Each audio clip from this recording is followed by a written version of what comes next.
በንፋስ ስልክ ላፍቶ ክፍለ ከተማ ሞዴል ከሚባሉ መንደሮች መካከል ቀዳሚውና አንደኛው ወረዳ ነው። ወረዳ 01 ኤልሳ መንደር ሞዴል ከተባሉ ከክፍለ ከተማው ወረዳዎች መካከል ቀዳሚ የሆነበት ምክንያት ምንድነው?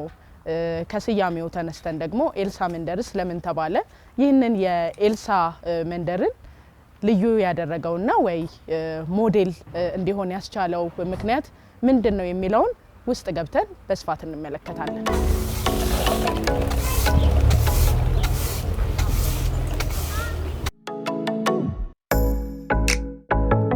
ኤልሳቤት ለገሰ እዚሁ መንደር ነዋሪ ነኝ። ሰፈሩ ተሰይሞ ያለው ኤልሳ መንደር የተባለበት ምክንያቱ ቆሻሻን በጣም እጸየፋለሁ። ቆሻሻ የሚጥል ሰው እቃወማለሁ። ሀሳቤም ፍላጎቴም ተሳክቶልኛል።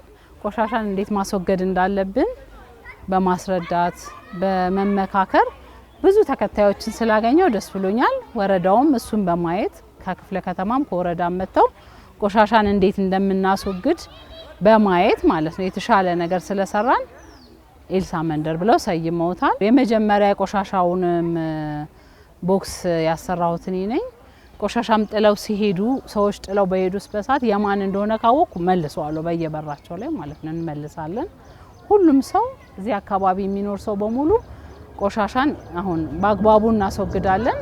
በፊት ወንዝ ነበረ፣ ብዙ ጊዜ ቆሻሻ ያው ሰው እየወሰደ ወንዝ ይጥላል ምን ይላል። አሁን ግን እኛ በስነ ስርዓት ቆሻሻችንን አስቀምጠን ደረቅ ቆሻሻ መተው ለሚወስዱ ሰዎች በአግባቡ እናስረክባለን። ይሄ መንደር ይሄ አካባቢ አሁን እዚህ ተገኝቼ እንደተመለከቱት አረንጓዴ ነው፣ በጣም ንጽህናውን የጠበቀ ነው። ልጆች ሲጫወቱበት ነበር። ትልልቅ ሰዎች አዛውንቶችም እንዲሁ ቁጭ ብለው ነፋሻማ አየር እያገኙ እየተዝናኑ ተመልክቻለሁኝና ከዚህ ቀደም ምን ይመስል ነበር? ቦት ያርገን የገባ ነው። ምንም አይነት መሰረተ ልማት የለውም ነበር። ውሃ እንኳን ለቤታችን በጉድጓድ ነበር፣ ጉድጓድ ቆፍረን ነበር የምንጠቀም። ሆኖም ግን ከዛ ጊዜ ጀምሮ እኔ አረንጓዴ ነገር በጣም ደስ ስለሚለኝ አንድ ተክዬ ልጆቹን የሰፈር የነበሩ ልጆች አሁን እዚህ ዛፍ ያላቸው ልጆች አግብተው ሄደዋል፣ ውጭ ሀገር ለትምህርት ሄደዋል። እያንዳንዱ ልጅ አንዳንድ ዛፍ ተክሎ ማስታወሻነትን ጥሎ ነው ሄደውና ዛፎቹም አድገው ሰፈሩም ግሪን ሆኖ ንጹህ ሆኖ ስላየን እኛም ደስ ይለናል።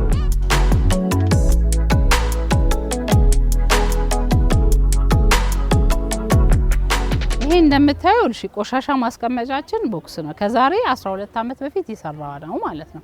የመጀመሪያው ቦክስ ይሄ ነው እዚህ ሰፈር ሲሰራ። ይሄም ይኸውልሽ ስትከፍቹ አሁን ቆሻሻን ስታስቀምጪ ምንም አይነት ዝናብ ምንም አይነት ቆሻሻ አይገባበትም ማለት ነው። ይሄው በዚህ መልኩ ስትከፍቹ እዚህ ውስጥ ይሄ ቆሻሻን መልሶ መጠቀም በሚለው ሃይላንዶች እንደዚህ የሚያስፈልጉ ነገሮች ፕላስቲክ ነገሮችን እዚህ ውስጥ እንከታለን ማለት ነው። ግን ከቤት ይወጡ የሚበሰብሱ ቆሻሻዎች ምናምኖች ደግሞ ሲወስዱ እንዳይቸገሩ በዚህ መልኩ እንከታለን እዚህ ውስጥ እናረጋለን። በየጊዜው እናጥበዋለን። አወጋገድን በትክክል ስለሆነ ይሄም ይታጠባል ቦክሱ።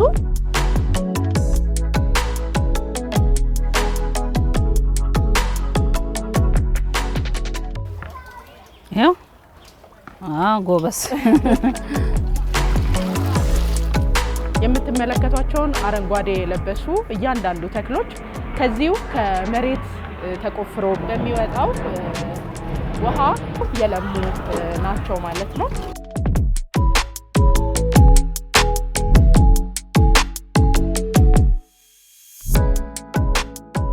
በንፋስ ስልክ ላፍቶ ክፍለ ከተማ በወረዳ 1 ነዋሪ ሲሆን ከ1991 ዓመተ ምህረት ጀምሮ ይሄ ቦታ እስከተሰጠን ጊዜ አንስቶ እዚህ አካባቢ ነዋሪ ነኝ።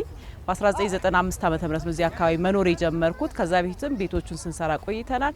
ሆኖም ግን ወይዘሮ ኤልሳ እዚህ አካባቢ ካለችው ሰዎች ትንሽ ለየት የሚያደርጋትና የአካባቢውን ጽዳት በመቆጣጠር እንዲሁም አረንጓዴ ተክሎችን በመትከል አካባቢው ሁላ ንጹህና ጽዱ እንዲሆን በማድረግ ዋና አስተዋጽኦ አድርጋለናለች። ያንዳንዱ ችግኝ በልጆቻችን ስም ነው የተተከለው። ልጆቻችን ናቸው የተከሉት።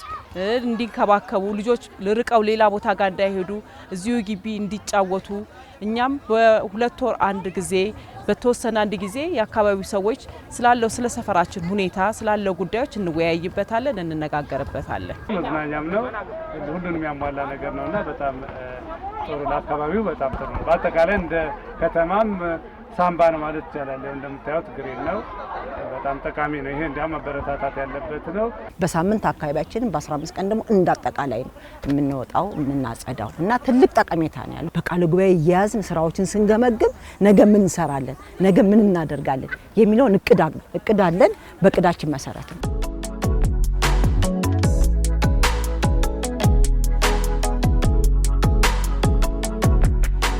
ሞዴል ከሚባሉ መንደሮች መካከል የኤልሳ ሞዴል መንደርን ነበር የተመለከትነው። እንደተመለከታችሁት በዚሁ በኤልሳ ሞዴል መንደር ቆሻሻ እንዴትና በምን መልኩ መወገድ አለበት የሚለውን ተመልክተናል። ከዚያም ባሻገር አረንጓዴ ልማትን ፍጹም በሚያበረታታ መልኩ ምቹና ጽዱ ከባቢን በመፍጠር ልጆች የሚጫወቱበትን፣ ወላጆች አዛውንቶች ቁጭ ብለው የሚያወሩበትን፣ ማህበራዊ ጉዳዮችን የሚያሳልጡበትን ቆንጆ ምህዳር እዚህ ኤልሳ መንደር ተገኝተን መመልከት ችለናል።